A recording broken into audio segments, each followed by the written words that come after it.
It's not about making the right choice. It's about making a choice and making it right. Hello everyone, my name is Sir Jomar, your class advisor and teacher for Homeroom Guidance Grade 10. For this learning adventure, we will focus on Quarter 2, Module 7 of Homeroom Guidance Grade 10, and the title of our lesson, Sound Decision Making. For this lesson, we have 3 target objectives. Number 1, examine the steps in personal decision making. Number 2, practice sound decision making. And lastly, decide an appropriate action on issues relevant to yourself and others. For this lesson, kindly prepare the following materials needed: your printed module in Homeroom Guidance, sheets of paper or bond papers, pen or pencil, any coloring materials, and glue or paste. The suggested time allotment for this lesson is 120 minutes.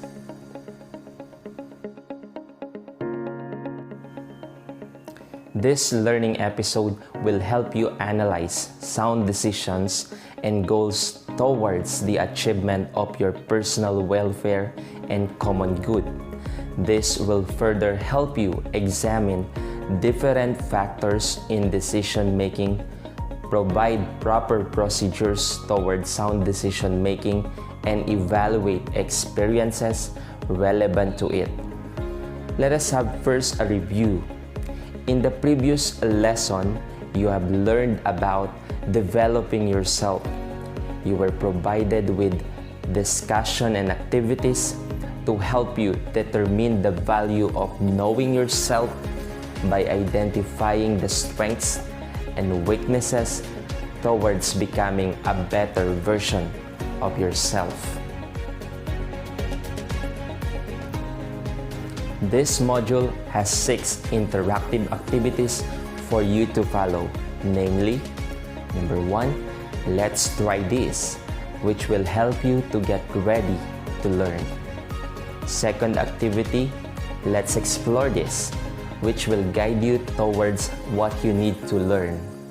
Third activity, keep in mind, which will give you the lessons that you need to learn and understand. This will become our discussion part.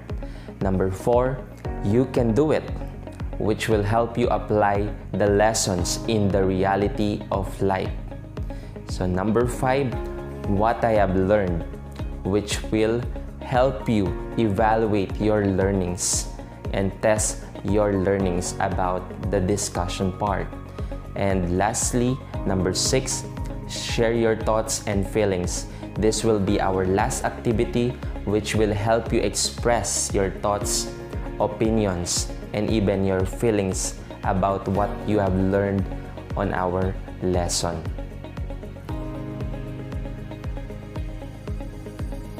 Make sure to listen, think, follow, and enjoy every task that you are asked to do.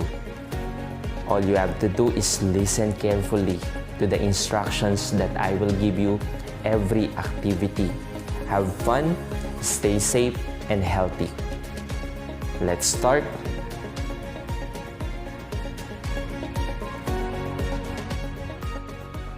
For our first activity, let's try this. Suggested time allotment for this activity is 25 minutes. As a grade 10 learner, you are expected to somehow be able to make decisions in your everyday life. This activity will determine your knowledge and skills in decision making. So here are the instructions. Number 1, prepare a sheet of paper and fold it crosswise. Number 2, on the left side of the paper, recall a significant event from your past when you made a correct or appropriate decisions which led to a positive outcome. while on the right side, cite a significant event when you made a wrong or inappropriate decision, which of course led to a negative outcome. Number 3, begin with the nature of the problem. Reflect on the steps that you take leading to your decision. And of course, number 4, answer the processing questions after.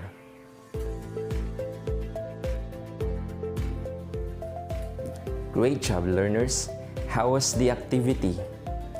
After accomplishing "Let's try this," let us now reflect on the following processing questions.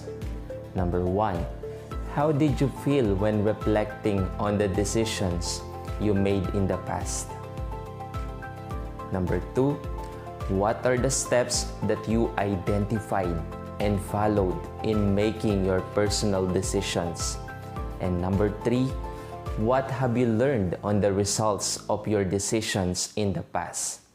So you have to write your reflections or answers to these processing questions below your output under "Let's try this."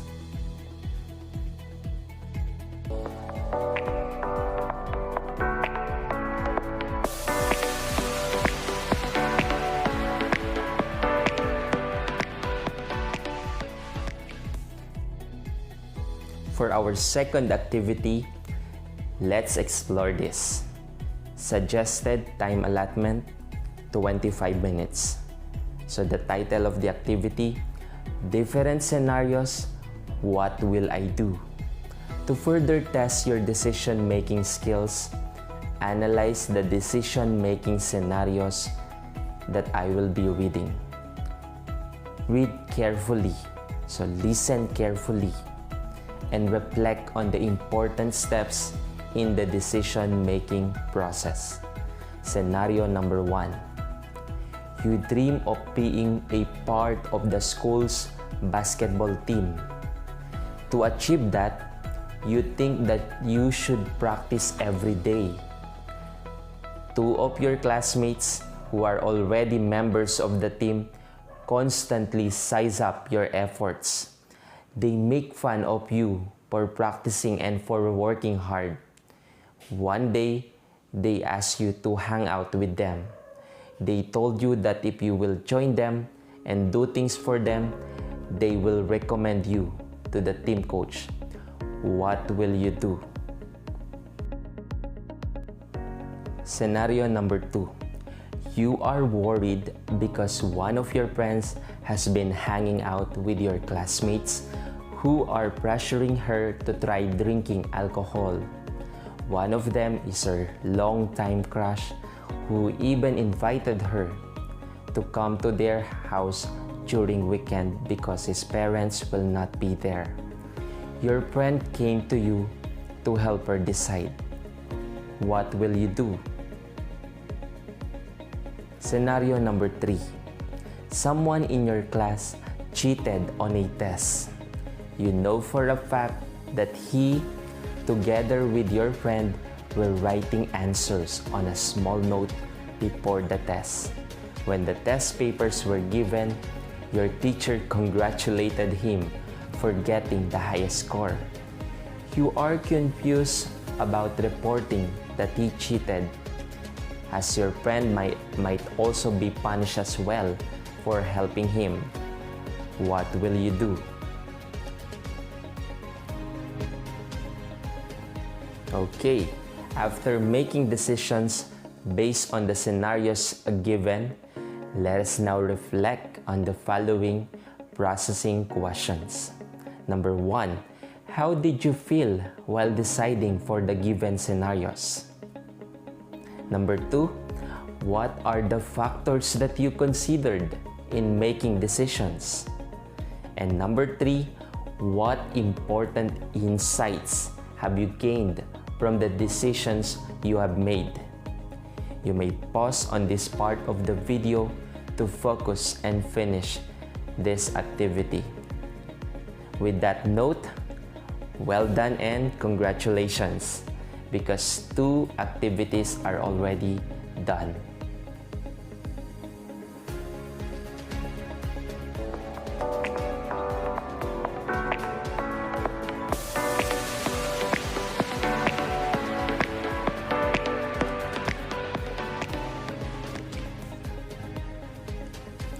keep in mind, as a growing adolescent, you should be able to make constructive choices and be accountable of your actions.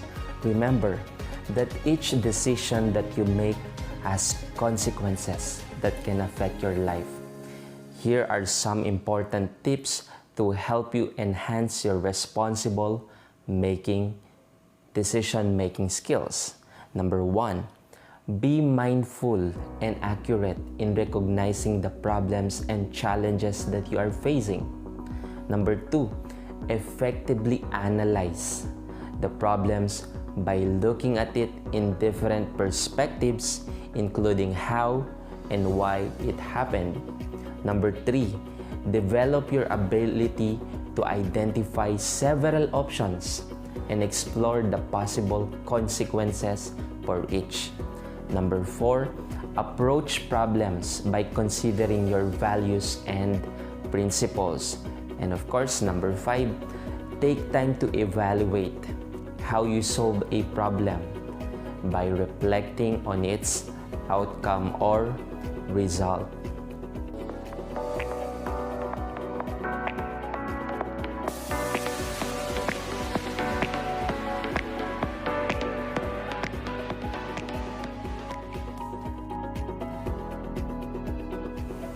Keep in mind that sound decision making is about making choices that are good for you and for others. It involves critical thinking, self-discipline, and accountability. Most importantly, it is about understanding yourself, your actions, and how it will affect others. Throughout your journey, you will become more and more independent until you can be matured enough to make your own decisions. For our next activity, under You Can Do It, so the time allotment is 25 minutes. The title of the activity, Decision Making, It Is Up to Me. So number 1, copy and complete the table that I will present on the screen. So copy the table on a sheet of paper. Number 2, identify community issues and problems that are relevant to you and decide on the appropriate actions to solve them. And number 3, apply your knowledge about sound decision making. So column number 1, the issue or the problem. Column number 2, the cause of the problem. Column number 3, appropriate action to take. And column number 4, yung last column, this will be our expected outcome or results. You may pause this part of this video while doing the activity. Once you're done, you may continue playing this video.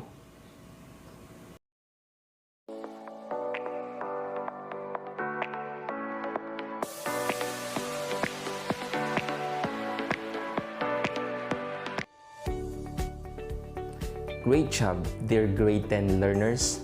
We are done with the 4 activities.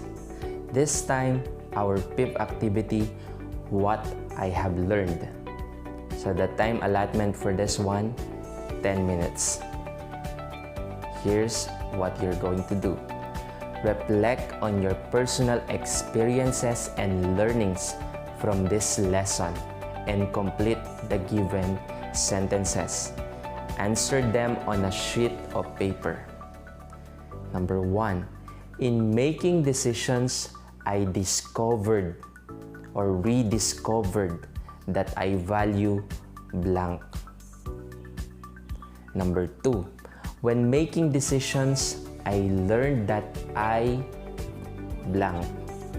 And number 3, for me, making decisions is difficult when blank. You may pause this video to accomplish this activity and continue playing it once you are done with that. With that, congratulations in advance. We are done with the 5 activities.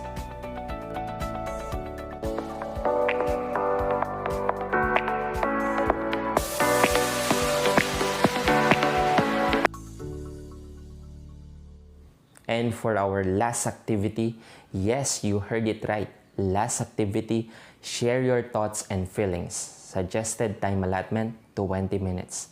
On a sheet of paper, write a letter for your future self to be reopened and reread at the end of the school year.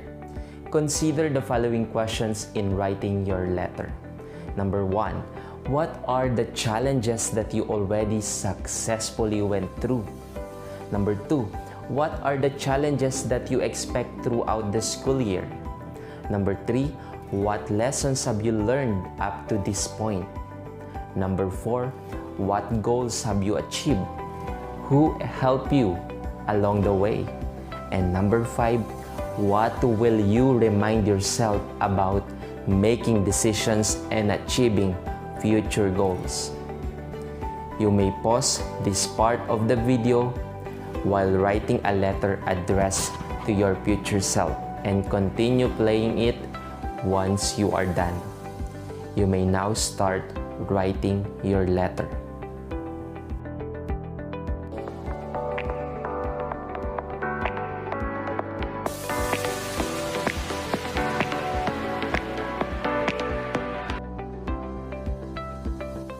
Okay, let's have a recap on what we have accomplished. First activity, let's try this.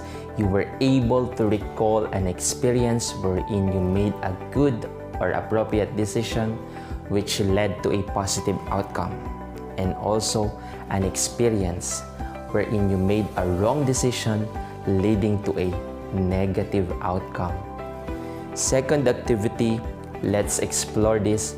You were given 3 scenarios and you were able to make sound decisions. Third activity, keep in mind we discuss responsible decision-making skills and some tips on how to enhance it. Fourth activity, you can do it.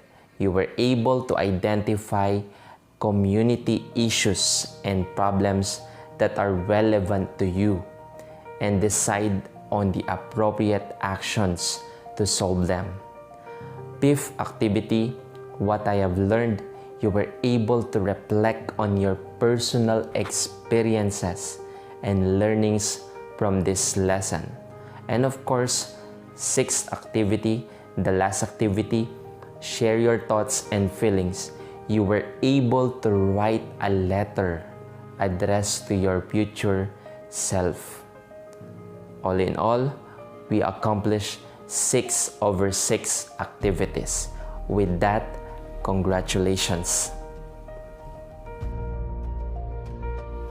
There is no excuse for not trying, so give yourself a chance for a good try. Again, this is Sir Jomar for Homeroom Guidance, Grade 10, your class advisor. Take this quotation coming from Zig Ziglar. You don't have to be great to start, but you have to start to be great.